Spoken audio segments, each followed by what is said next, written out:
In early February 2025, a dramatic shift unfolded in the already tense relationship between the United States and Canada, igniting a series of diplomatic, economic, and geopolitical ripples that would be felt across North America and beyond.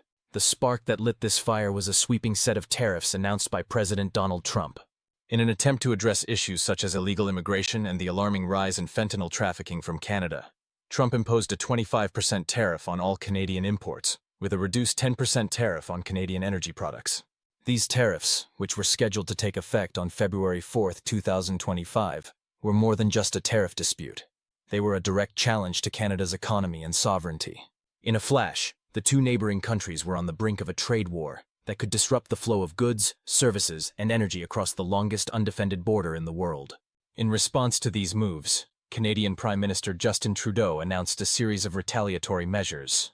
Canada imposed a 25% tariff on $30 billion worth of U.S. goods, including American beer, bourbon, fruits, clothing, and household appliances. Furthermore, Canada set plans to extend these tariffs to an additional $125 billion of U.S. products after a 21-day consultation period. However, in an unexpected turn, the leaders of the two nations, Trump and Trudeau, entered into high-stakes negotiations, agreeing to delay the tariffs for 30 days. This temporary reprieve gave both countries a window to explore diplomatic solutions. Canada committed to stronger border security, including appointing a fentanyl czar and collaborating on a joint U.S.-Canada strike force to combat drug trafficking. While some viewed these measures as a necessary compromise to buy time for peace, others in Canada raised concerns about the broader economic consequences, particularly for industries that relied heavily on trade with the United States. But beyond the immediate U.S.-Canada trade issues, a much broader shift was taking place in Canada's economic strategy, one that pivoted increasingly toward Asia, with China emerging as a central player. For years, the United States has been Canada's largest energy consumer, importing vast amounts of Canadian oil, natural gas, and electricity.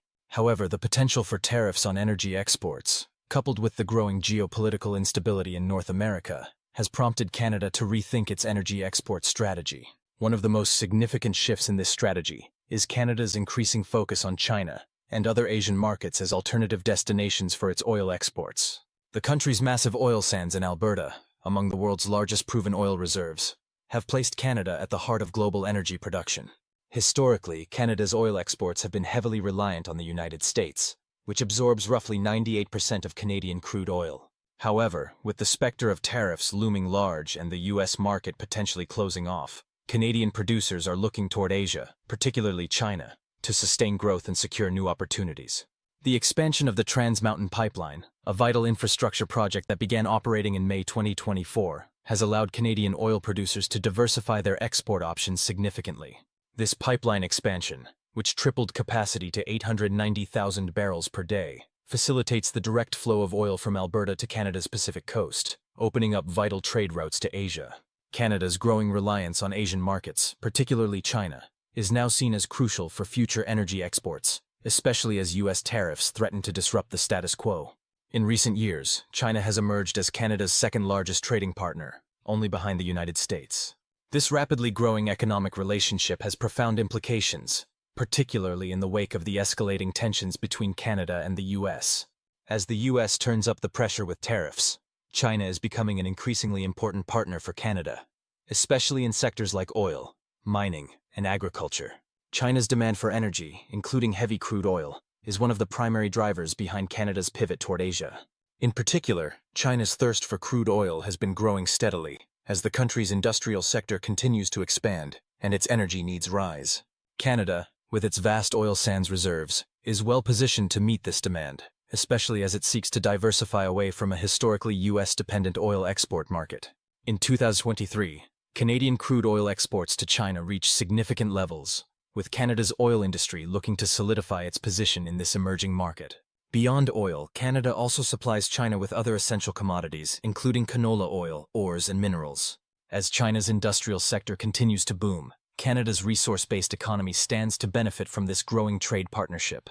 For example, in 2023, Canadian exports of canola to China grew substantially, driven by the lifting of pandemic-related restrictions and renewed market access for Canadian producers. This surge in canola exports marked a significant moment in Canada's growing agricultural ties to China.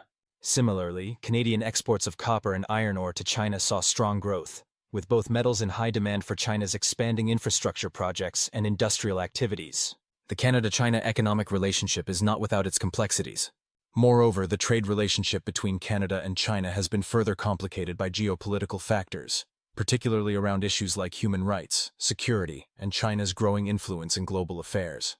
Despite these challenges, both countries have continued to expand trade and investment ties, recognizing the mutual benefits of a stronger economic partnership.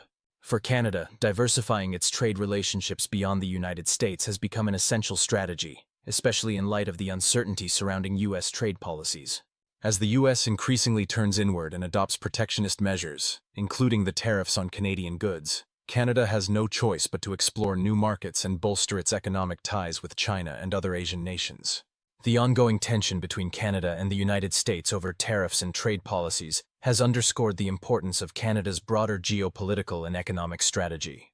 As the U.S. and Canada navigate their increasingly volatile relationship, Canada is also strengthening its economic ties with China, which offers both new opportunities and risks. China's growing demand for Canadian natural resources, including oil and minerals, places Canada in a unique position as a key player in the global energy market. Canada-China relationship pose challenges that will need to be carefully managed in the years ahead.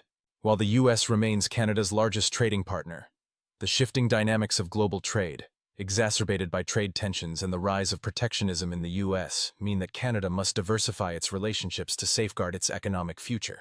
Canada's pivot to Asia, particularly China, is not just an economic necessity, but also a strategic response to the changing geopolitical landscape in North America. As Canada moves toward deeper economic integration with China, the complex web of trade relationships it maintains, both with the U.S. and with China, will play a critical role in shaping the country's future.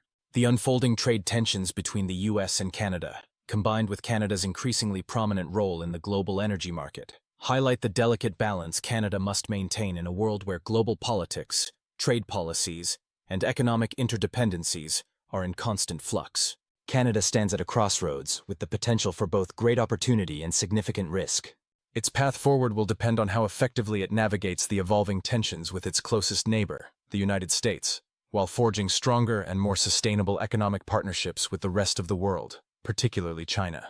Thank you for staying with us through this deep dive into Canada's trade dynamics and its evolving relationship with China. If you enjoyed this detailed analysis, please hit the like button, subscribe, and share your thoughts in the comments below. Your support helps us bring more insightful content and keeps the conversation going. Stay tuned for more updates and analysis on this rapidly changing global landscape.